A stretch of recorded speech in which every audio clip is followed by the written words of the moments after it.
Break के बाद एक बार फिर आप सभी का स्वागत है। पश्चिम बंगाल विधानसभा चुनाव के दूसरे चरण में 30 सीटों पर वोटिंग जारी है। कड़ी सुरक्षा के बीच सुबह 7 बजे से वोटिंग शुरू हो गई। वोटों की गिनती 2 मई को होगी। बंगाल में 75 लाख वोटर्स 191 उम्मीदवारों की किस्मत का फैसला करेंगे।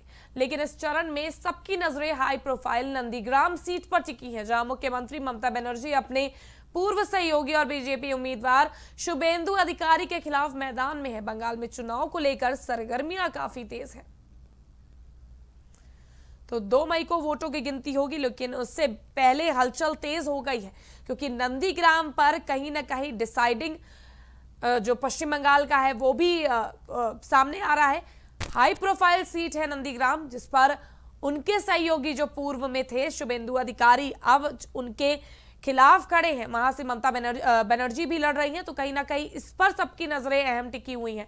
तो पश्चिम बंगाल का चुनाव इस बार का काफी अहम माना जा रहा है। जिस तरह से बीजेपी ने अपनी सक्रियता पश्चिम बंगाल के चुनावों में दिखाई, उसको लेकर भी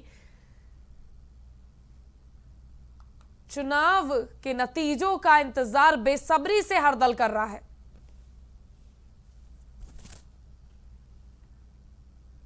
देश में कोरोना ने रफ्तार पकड़ ली है। पिछले 24 घंटे के अंदर 72,182 नए मामले सामने आए हैं और 452 लोगों की मौत हुई है। अब देश में एक्टिव केस की संख्या 5,85,000 को पार कर गई है। कोरोना से अब तक करीब 1,63,000 लोगों की मौत हो चुकी है। महाराष्ट्र, छत्तीसगढ़, कर्नाटक, केरल, तमिलनाडु, गुजरात और मध्य प्रदेश जैसे राज्यों में सबसे ज्यादा नए केस दर्ज हो रहे हैं। महाराष्ट्र में कोरोना की नई लहर के चलते कोहराम मचा हुआ है।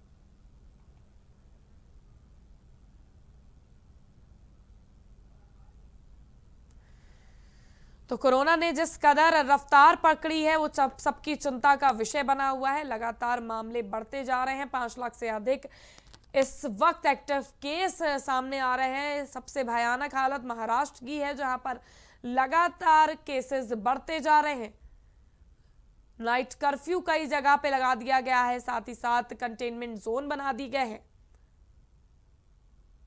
तो लगातार कोरोना के आंकड़े डरा रहे हैं। जिस कदर एक बार फिर मार्च महीने के बाद लगातार मामले बढ़ रहे हैं।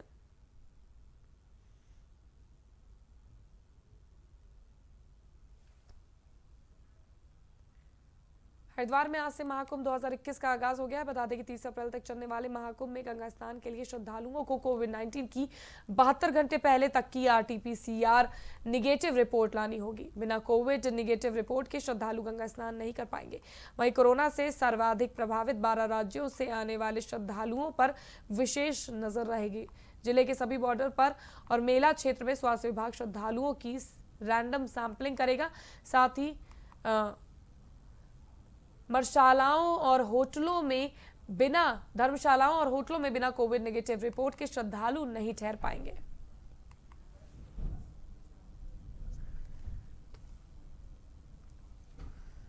तो हरिद्वार में महाकुंभ का आगाज हो गया है, लेकिन जिस कदर कोरोना के केसेस बढ़ रहे हैं उसको देखते हुए भी प्रशासन अलर्ट मोड पर आ गया है। अब बिना RT-PCR निगेटिव रिपोर्ट के श्रद्धालु संगम में स्नान नहीं कर पाएंगे। तो महाकुंभ में इस बार डुबकी लगाने के लिए RT-PCR टेस्ट 72 घंटे का निगेटिव होना अनिवार्य कर दिया गया है। वही श्रद्धालु खाली स्नान कर पाएंगे। तो नई एडवाइजरी जारी कर दी गई है महाकुंभ और कोविड को देखते हुए।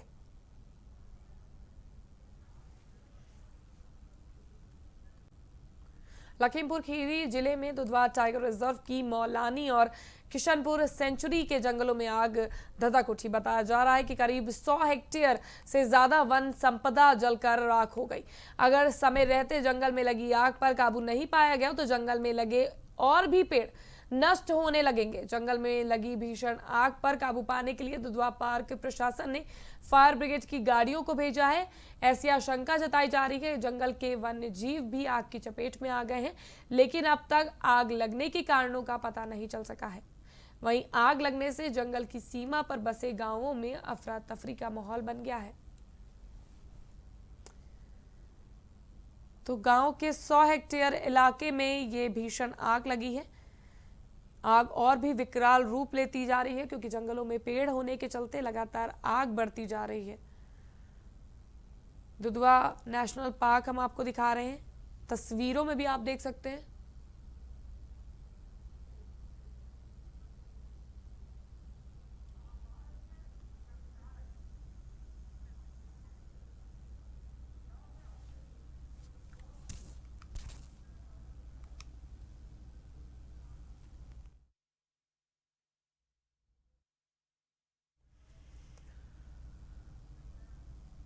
अप्रैल महीने की शुरुआत हो चुकी है, लेकिन मौसम में उतार चढ़ाव जारी है। जहां एक तरफ दिल्ली में पिछले दिनों लोगों के पसीने छूट गए, वहीं 2 दिनों के अंदर राजधानी के मौसम में बदलाव दर्ज किया गया है। दिल्ली समेत देश के कई राज्यों में हवाओं के साथ तापमान में गिरावट भी दर्ज हुई है, जिससे लोगों को गर्मी से मामूली राहत मिली है। बता दें कि दिल्ली में धूल भरी हवाएं चलने के दिन के तापमान में गिरावट आई है। वहीं कई राज्यों में लगातार बारिश का अलर्ट दिया जा रहा है। मौसम विभाग के अनुसार पूर्वोत्तर भारत में गरज चमक के साथ भारी वर्षा होने की संभावना है।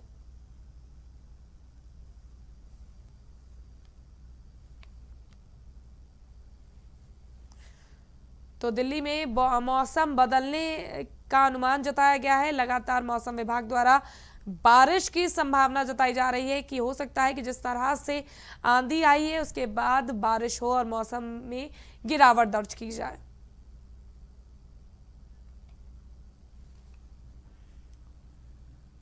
आजमगढ़ के थाना बरदहा में सोनहरा हत्याकांड के 3 वांछित अभियुक्तों को पुलिस ने गिरफ्तार कर लिया है। बता दें कि मुखबिर की सूचना पर पुलिस ने तीनों आरोपियों को गिरफ्तार कर लिया है। फिलहाल पुलिस ने आरोपियों को जेल भेज दिया है और आगे की कार्रवाई की जा रही है। तो हत्याकांड में आरोपित 3 लोगों को पुलिस द्वारा गिरफ्तार किया गया है। बड़ी कार्रवाई आजमगढ़ पुलिस द्वारा की गई है। थाना बरदहा का ये पूरा मामला हम आपको दिखा रहे हैं, जहां पे हत्याकांड में संलिप्त 3 आरोपियों को गिरफ्तार कर जेल भेज दिया गया है।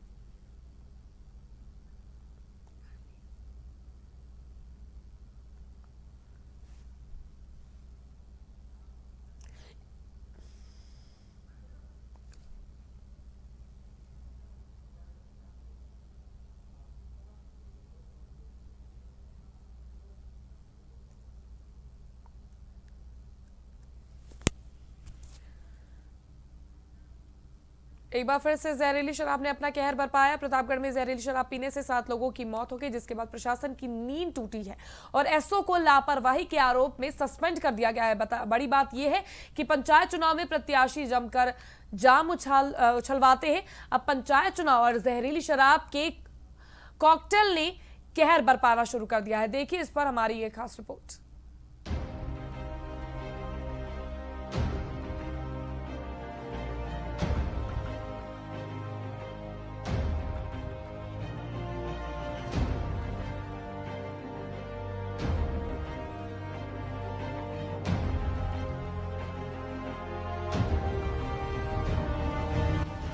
यूपी में प्रतापगढ़ जिले के उदयपुर थाना क्षेत्र में शराब पीने के बाद 2 सगे भाइयों समेत 7 लोगों की मौत हो गई।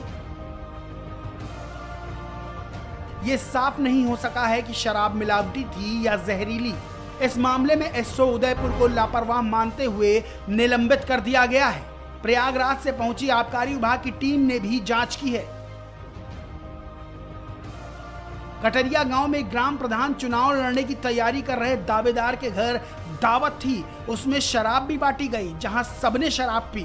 शराब पीने के बाद रात 9:30 बजे सभी की तबीयत बिगड़ने लगी। ग्रामीण उन्हें सीएचसी सांगीपुर लेकर गए। यहां इलाज के दौरान रामपाल सरोज ने दम तोड़ दिया। रायबरेली जिला अस्पताल ले जाए गए दिलीप कोरी और प्रदीप कोरी को भी चिकित्सकों ने मृत घोषित कर दिया। अमेठी के मुंशीगंज अस्पताल में भर्ती सिद्धनाथ की भी मौत हो गई। अमेठी जिला अस्पताल में भर्ती राजकुमार ने भी दम तोड़ दिया। वहीं असैदापुर गौरीगंज जिला अस्पताल में भर्ती राम मिलन कोरी की भी मौत हो गई। वहीं 2 लोगों का इलाज जारी है। अभी 3 मौत के बारे में पता चला है कि इन्होंने कल से खाना खाने के बाद फिर खाना नहीं खाया और लगातार ये भूखे रहे। इनको ये आशंका है कि गांव में बताया जा रहा है कि कुछ शराब कुछ लोगों ने पी थी, तो उसमें ये 3 लोग भी ऐसे थे जिन्होंने शराब पी थी। तो प्रथम दृष्टया लगता है कि शराब पीकर इनकी मौत हुई है। सर, शराब की वजह से प्रतापगढ़ जनपद में मानदाता, संग्रामगढ़, उसके बाद उदयपुर ऐसी घटनाएं आई हैं। प्रशासन की लापरवाही या क्या ऐसे? इसमें कई जगह ऐसी अवैध रूप से जो शराब लाकर पिलाई गई है, उसमें कई लोगों के बारे में ये जानकारी मिली है, उन पर लगातार छापामारी भी हो रही है। और इस मामले में भी ये बताया गया है कि यहाँ किसी व्यक्ति ने चुनाव के दृष्टिगत कुछ स्टॉक लाया था और उसको यहाँ पर लाकर उनको पिलाया है। अब उसमें ये देखना है, परीक्षण से पता चलेगा कि ये शराब जहरीली शराब थी, अवैध थी, या ज़्यादा मात्रा में शराब पीने के कारण ये हो गया। हाँ सर, वैसे जैसे 29 तारीख को ठेका बंद था, तो शराब आई कहाँ से, ये सबसे बड़ा सवाल उठता है सर। इसमें अभी यहाँ जो स्टॉक जिस तरह से देखा गया है, आसपास कुछ बोतलें मिली हैं, लेकिन वो वैध ठेके की बोतलें हैं, लेकिन उनमें किसी ने अगर कोई मिश्रण मिला दिया हो तो इस बात की संभावना से भी इनकार नहीं किया जा सकता। परीक्षण के बाद ये बात पता चल पाएगी कि किस प्रकार। क्या सर उदयपुर पुलिस पर कोई कार्रवाई संभव है? उदयपुर पुलिस के थानाध्यक्ष को यहाँ से निलंबित कर दिया गया है और जो यहाँ के हल्के में जो स्टाफ है उनके बारे में जांच की जा रही है कि किसकी संलिप्तता पाई जाएगी या किनकी लापरवाही रही है। महज कुछ घंटों में 7 मौतों से पुलिस व प्रशासन में खलबली मच गई। ADG zone Prayagraj Prem Prakash, DM doctor Nitin Bansal, SP Akash Tomar और एडीएम शत्रुघ्न वैश्य ने गांव का दौरा कर हालातों का जायजा लिया। एसपी ने एसओ उदयपुर राकेश कुमार प्रजापति को निलंबित कर दिया है। बता दें, उत्तर प्रदेश में लगातार जहरीली शराब पीने से लोगों की मौत का सिलसिला थमने का नाम नहीं ले रहा है। इससे पहले भी कई लोगों की जहरीली शराब पीने से मौत हो चुकी है। इससे पहले चित्रकूट, प्रयागराज, बाराबंकी समेत कई जिलों में जहरीली शराब पीने से लोगों की मौत की खबरें आ चुकी हैं। बड़ी बात यह है कि यूपी में पंचायत चुनाव सिर पर हैं और गांव की सरकार बनाने के चक्कर में प्रत्याशी जमकर शराब के जाम छलकवा रहे हैं। पीने वाले भी कच्ची या जहरीली शराब जो मिल रही है वो पी रहे हैं।